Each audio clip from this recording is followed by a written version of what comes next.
Hello everyone, this is Jianyu from Daverveldt University of Technology and Optical.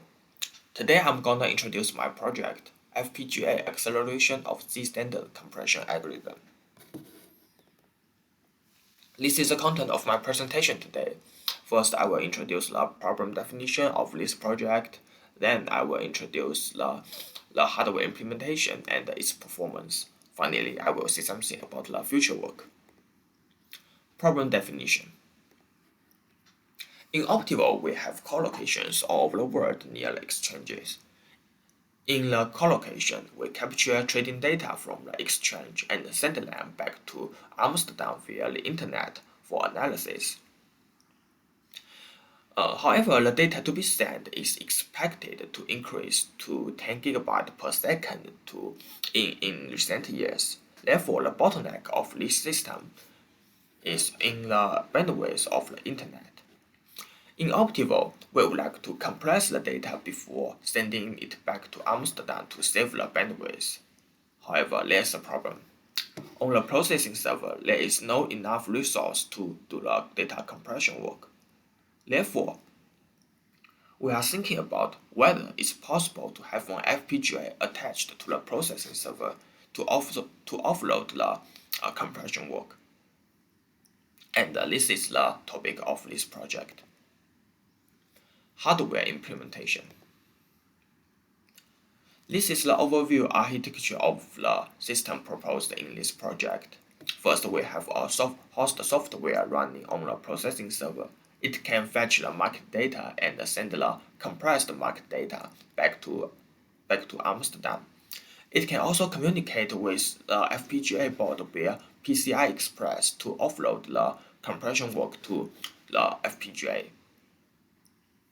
On the FPGA, there is DMA and XC controller, which is provided by Xilinx, and our work is the compressor on FPGA. This is the card we used in this project. It's RVU 200 board from Xilinx. The platform we use in this project is Zaid. In this platform, we can customize the XC protocol, and also we can do the simulation of both hardware and software together. The platform also provides some other useful tools like XC trackers so that we can debug the XC protocol easily.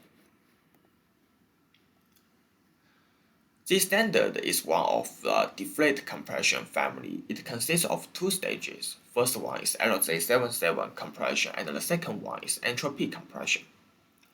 Two stages are independent to each other, and in this project, we implement both stages on hardware. The key function of the first stage is the hash function, and to improve the performance, we explore different kinds of hash functions. As you can see on this table, the x-axis is the length of hash function input, so as you can see here, there is 3, which means we use 3 bytes of data as the input of hash functions, and the y-axis is the compression ratio.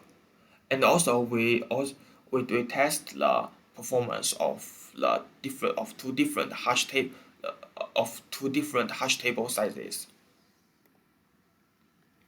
The output of the first stage is 2 streams. First one is the sequence stream and the second one is the literal stream. In the second stage, we compress these 2 streams using 2 different compression algorithms. For the sequence stream, we compress it by finite state entropy coding, and for the second stream, we compress it by using Hoffman coding. However, Hoffman coding is optional in Zstd, therefore we can decide to not use Hoffman coding while the format is still Zstd. From our test, the performance of Hoffman coding in our benchmark is pretty much bad. As you can see on this table, for our benchmark, after using the Hoffman coding, the compressed size is reduced only a little bit, less than 1%. In this scenario, we decide not to use the Hoffman coding. Finite state entropy coding is compulsory in the Zstd. This is the workflow of the finished state entropy coding in software.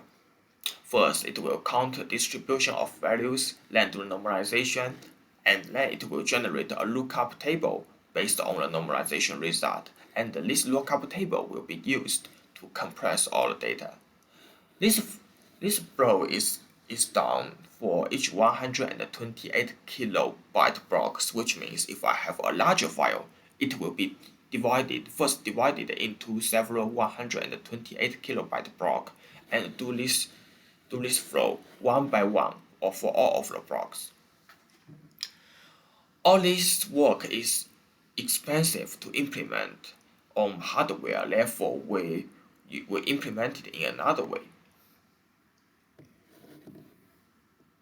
On hardware, we would like to first pre-calculate the lookup table in software for each kind of test of data, which means for each benchmark, we do these 3 steps by using the software to generate a kind of static lookup table, and we use the static lookup table in the hardware to compress all of the data. Of course, by using this way, we will get some loss in the compression ratio, but from our test, the loss is pretty much tiny.